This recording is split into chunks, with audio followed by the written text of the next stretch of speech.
तर राणे त्यांच्या वडिलांनीच एका दूरचित्रवाणीला आपण मुलाखत देताना सांगितलं की माझ्या कार्यावरती मुलाला निवडून आणा.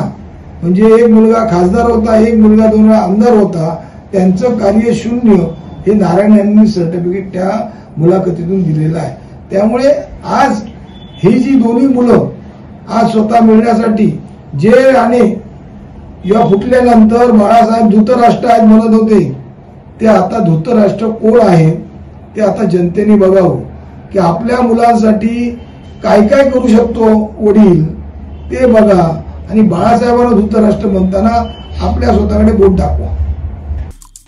आमचे दिवसभरातले सर्व अपडेट्स, ताज्या घडामोडी आणि थेट लाईव्ह पाहण्यासाठी सबस्क्राईब करा, लाईक करा कोकणचं नंबर 1 महा चॅनल कोकण 7 लाईव्हचं YouTube चॅनल.